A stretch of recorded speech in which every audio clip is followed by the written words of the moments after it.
artists and scholars and friendly knights everywhere. Quick unboxing here on the channel. Let's get right to it. There we go, right there. Let's take a look at the box.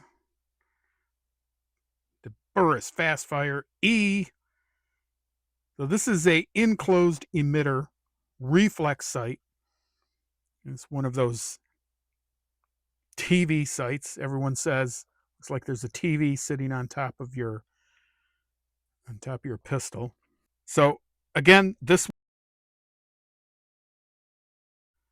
149 quatlus it was, and these are normally, if you want to get an enclosed emitter sight, these are normally around 300-400, I think. And for the Burris, I think this one is normally 250 to 300 retail. So this was a pretty big sale. Now, the question, of course, is it worth it? All right, so we got a user manual. There is the sight. There we go. Nicely built, I have to say. It's heavy. I have never owned one of these before, so we shall have to see how this works. Now we're going to go ahead and mount this to my Glock 47, my Gen 5. I have hopefully ordered the correct mounting plate. Now the good thing about these is this is the Acro footprint. This is not screwed down with screws. This is going to be like a tension, almost like a Picatinny rail, the way this one goes on. But nice looking sight. Okay, presto changeo, and it is on. And that is a really, really large optic. Holy crap. Wow. It's big. Nice dot though. See if I can find it here. There we go. Right there. Now that's going to look bigger on camera than what it does when you're actually looking at it. It is I think it's what did they say? 3 MOA dot.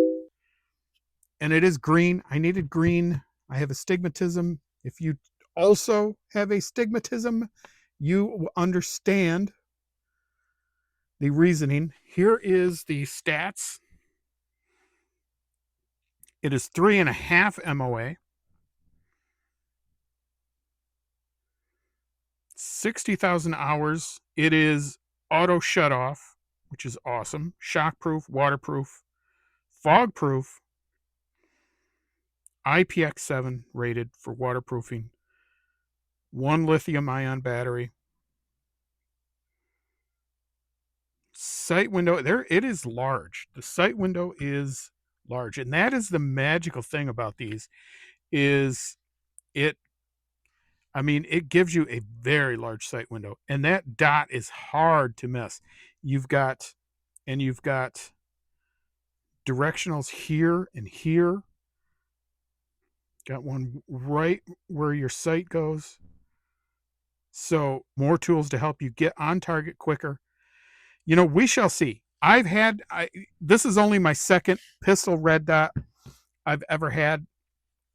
So we're going to have to see how this goes. As far as the mounting goes, this worked fine. This was the correct mount. This was by Gritr.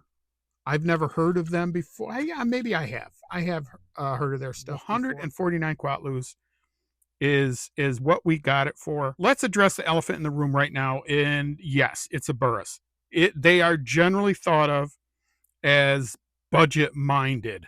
The rumor has it you're broke. Yes, that is true. However,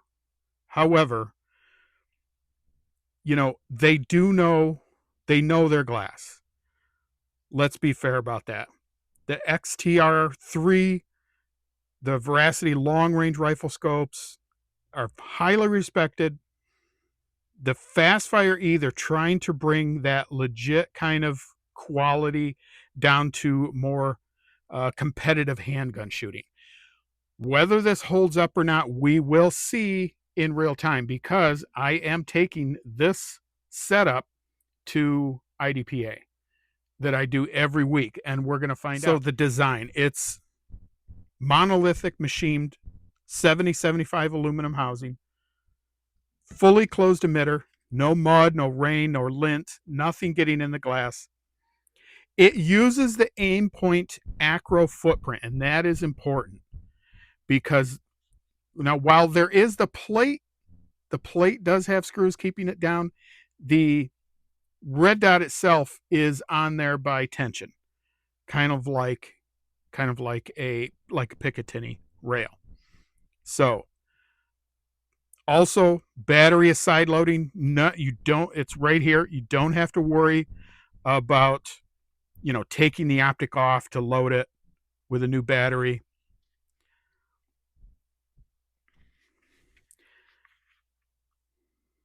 We'll get a few good looks of this. I think the G47 is an ideal host for one of these optics, for these closed emitter optics. It's a large pistol, or larger. It's a full duty size pistol. Yes, it is big, but that's kind of the point. Looking through the glass, you can see right there. There's the dot. It is big. It is a big dot. It's hard to miss. That TV screen sort of sight picture that people talk about, it is crisp. I don't see any tinting from this, which is important for me. As I said, I have stigmatism, so it's going to be an issue. Green is going to help. Red is not good for us. Green helps. It's got the always on feature, so you never have to worry about drawing it. And it does reset to daytime brightness. So you don't have to worry about setting it at a certain level and then worrying about when you're going to draw it and what it's going to look like. It's just going to be on. Of course, this is just general first impressions. I do like it so far. It's nice. It's easy to see. I have horrible eyes, but I really like the lines here to help you line it up. It's a big optic. It is. It's going to be hard to get used to. For carrying something like this, boy, I don't know. I'm not sure about that. But for competition, home defense, whatever, yeah, I mean, I like it. I can see why these are popular. Could use a little less stuff going on here. I don't need to see their name in huge letters. I don't need to see FastFire E on there. I'm not so worried about what it looks like. I'm worried about performance. And if this performs the way I'm thinking it's going to, I think I should do pretty well. So this is my competition gun right now. I've got the closed emitter on it now. I've got the TLR1. I have the Glock performance trigger in this, and I've got the Glock mag. There is a learning curve when you're using red dots. You have to just get your eye on the target, and you bring the red dot up to you. And don't go, just don't go hunting for it. That's the big point. And that's the issue I think a lot of people have. Folks, that is about it. Do I recommend it? I mean, at least for now, yes. But I think we'll want to see how it performs. All right, folks, that is about it. I hope you got something out of this today. Keep in mind, YouTube reviewers, we are not selling this red dot. We are not selling anything here. Folks, I hope you got something out of this today. Please like, share, and subscribe. If you see that hype button, hit the hype button down below, and always hit that bell notification so you see when all of our videos drop. Folks, this is Tac Nerd, and I am out of here.